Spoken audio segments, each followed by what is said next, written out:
Praise the lord.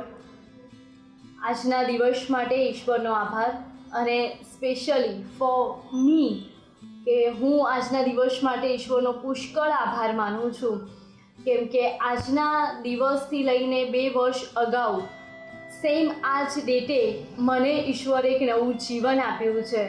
અને બહુ એવી લાંબી ગણી ના શકાય પણ ટૂંકી એવી માંદગીમાંથી પ્રભુએ મને ઉગારી છે. 2 વર્ષ પહેલાંની વાત કરું તો 2019 અને જૂનનું મંથ કે જેની અંદર મને અચાનક જ શરીરની અંદર ક્યાંક કંઈક નુકસાન થયું, અને જે ઘણા લાંબા સમય સુધી અમે લોકો પ્રયત્ન કરતા હતા, બહુ બધા ડૉક્ટર્સને બતાવ્યા, બહુ બધી જગ્યાએ મેડિસિન્સની અમે લોકોએ એપ્લાય કરી, પણ કોઈ જ ફરક પડતો નહોતો. તકલીફ મને એ થઈ હતી જ્યારે ડૉક્ટર્સની ટ્રીટમેન્ટને એના પછી અને ખ્યાલ આવ્યો કે જે સ્ટૂલ પાસ થવાની જે જગ્યા હોય એ જગ્યા મારી ટોટલી સ્ટોપ થઈ ગઈ હતી, અને સ્કિન નીકળી અને છીલાઈને બધું મારી એ જગ્યાને ટોટલી સ્ટોપ કરી નાખી હતી. બહુ બધા ડૉક્ટરે એવું કહ્યું કે મેડિસિનથી ફરક પડી જશે, અને અમે 10થી 12 ડૉક્ટરોને મારા ફેમિલી અને મમ્મી અને ભાઈએ બહુ બધા પ્રયત્નો કર્યા, અને મને ક્યાં લઈ ગયા. કોઈ કે આ ડૉક્ટર તો અહીંયા, કોઈ કે આ ડૉક્ટર તો અહીંયા આગળ, બહુ બધી જગ્યાઓએ બતાવ્યા પછી કોઈ રિઝલ્ટ આવ્યું નહીં. છેલ્લે અમને એવું કહેવામાં આવ્યું કે તમે ઝાયડસની અંદર બતાવો, અને અમદાવાદની 5 સ્ટાર હોટલ જેવી કે 5 સ્ટાર હોસ્પિટલ ગણી શકું એવી ઝાયડસ હોસ્પિટલની અંદર મને 2 દિવસ એડમિટ કરવામાં આવી. બહુ બધા ડૉક્ટરે મને તપાસ કરી, મને મેડિસિન આપવામાં આવી, અમે બધું એપ્લાય કરી જોયું, પણ છેલ્લે શૂન્ય હતું. મારું પેઇન એટલું બધું હતું કે હું એને સહન નથી કરી શકતી, અને મને એવું થઈ જતું હતું કે this is the end of my life. હવે કદાચ આ બીમારી કે આ તકલીફ કે આ દુઃખ હું વધારે સહન નહીં કરી શકું. જૂનથી એ બાબતની શરૂઆત થઈ, અને જૂન, જુલાઈ અને ઓગસ્ટ 3 મહિના સુધી અમે 12 ડૉક્ટર અને આખા ગુજરાતના જે સ્પેશિયાલિસ્ટ હોય એને બતાવ્યું કે એ મારી જગ્યા ક્યાંક કરીને કોઈ મેડિસિનથી ઓપન થાય અને મારું એ પેઇન મને ઓછું થાય, પણ એ વસ્તુ પોસિબલ બની ના શકી. એક રવિવાર એવું બન્યું કે હું અને મમ્મી ચર્ચમાં ગયા. એટલું ભયંકર પેઇન હોવા છતાં હું ક્યારે પણ ચર્ચની સર્વિસને મિસ નથી કરતી. હું મમ્મીને ચર્ચમાં લઈને ગઈ, અને ચર્ચની અંદર અમે લોકો એ પ્રાર્થનામાં હતા કે ઈશ્વર આ તકલીફ અને આ દુખાવાને તું મારા જીવનમાંથી દૂર કર. અને ત્યાં જ મને થોડું તો પેઇન હતું જ, પણ અચાનક મારું પેઇન એટલું બધું હદ સુધી વધી ગયું કે હું ચર્ચમાં બેસી શકી નહીં.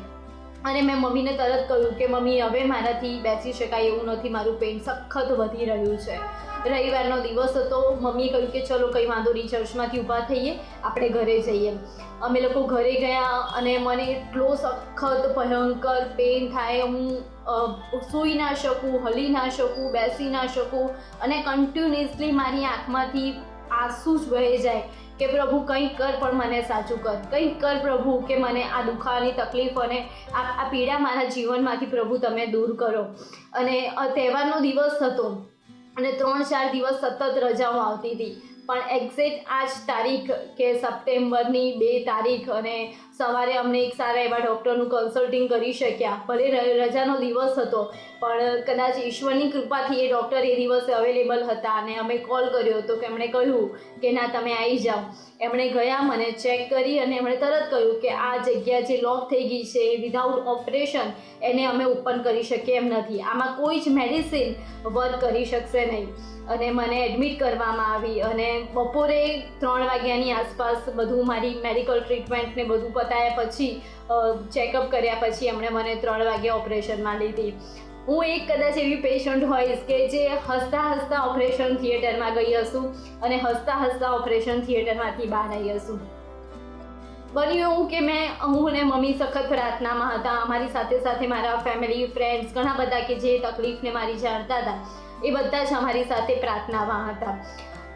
ડૉક્ટરનું કહેવાનું એમ હતું કે આવી બ્રેવ ગર્લ અમે કદાચ અત્યાર સુધીમાં નથી જોયું, કે આવું એક પેશન્ટ નથી જોયું કે જે આખા ઓપરેશનની અંદર એના ફેસ પર એક સ્માઇલ હોય, કે એણે અમારી સાથે ટોક કરતાં આખું ઓપરેશન પૂરું કરાવી દીધું હોય. અને ત્યારે હું સખત મનમાં, ભલે હું ડૉક્ટર સાથે વાત કરતી હોઉં, પણ હું મારા મનની અંદર સતત ઈશ્વરની સાથે ક્યાંક ને ક્યાંક કનેક્ટ રહેવા માંગતી હતી. એ ઓપરેશન થિયેટરના જે બાજુની જે પકડવાની ગ્રીપ હોય કે જે જગ્યા હોય એને મેં એટલી મજબૂતાઈથી પકડી રાખી હતી કે હું એમ વિચારતી હતી કે પ્રભુ કદાચ આ મેં એ રીતે પકડ્યું છે કે જેવી રીતે મેં તારો હાથ પકડ્યો છે. અને એ પ્રમાણે મેં આખું મારું ઓપરેશન બહુ સરળતાથી અને ઈશ્વરની કૃપાથી પૂરું કર્યું. સતત મારા મનમાં પ્રભુ તું મારી સાથે છે અને પ્રભુ મારી સાથે રહ્યા અને એ ઓપરેશન સક્સેસફુલી પૂરું થયું. 3 દિવસ પછી મને રજા આપી. રજા આપ્યા પછી બી એ ઓપરેશનના સ્ટીચનો પેઇન, એ ગરમ પાણીમાં બેસવાનું તકલીફ, બહુ બધી તકલીફોમાંથી આમ એ પીડા અને એમાંથી મારે પસાર થવાનું આવ્યું. અને હું બહુ જ રડતી હતી. મારી સાથે સાથે મારા મમ્મી પણ એટલા તકલીફમાં હતા. મમ્મી એમ કહે છે કે આ કદાચ મારી લાઈફનો સૌથી ટફ ટાઈમ હશે કે જ્યારે મારે મારી દીકરીનું આ પ્રમાણેનું ડ્રેસિંગ કરવું પડે છે, એની એ પીડાને જોવી પડે છે. કેમ કે એઝ અ ડૉક્ટર કે એઝ અ નર્સ તરીકે કોઈ પેશન્ટનું કરવું અને એ જ ડ્રેસિંગ, એ જ તકલીફ આપણે આપણા દીકરાઓની જોવી પડે તો એ કદાચ એઝ અ પેરેન્ટ્સ તરીકે મમ્મી માટે બહુ ટફ વસ્તુ હતી.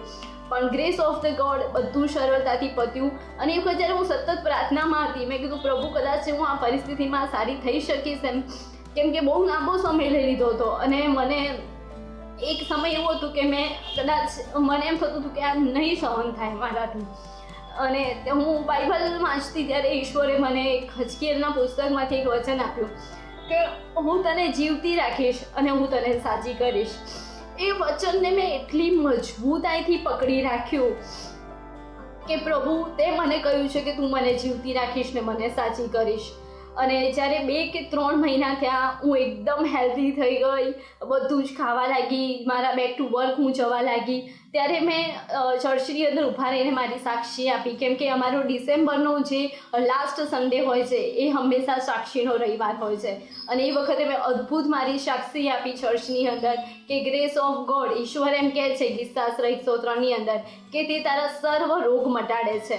અને ખરેખર આપણો પ્રભુ મહાન છે કે એણે મારા સર્વ રોગ મટાડ્યા છે. આજે મારા જીવનમાં કર્યું છે. પ્રભુ તમે અત્યારે જે પણ કોઈ માંદગીમાં હોય એ દરેકની તકલીફ ઈશ્વર મટાડવા માટે સક્ષમ છે. અને આજે હું બહુ જ હેલ્ધી છું. આજે એ દિવસને, એ વાતને 2 વર્ષ થઈ ગયા છે, પણ પ્રભુની કૃપાથી આજે હું બહુ સરસ હેલ્ધી છું, બહુ સરસ એક જોબ કરી રહી છું અને ઈશ્વરની કૃપામાં બહુ જ એક બ્લેસ્ડ ચાઇલ્ડ છું. Praise the lord. Thank you so much.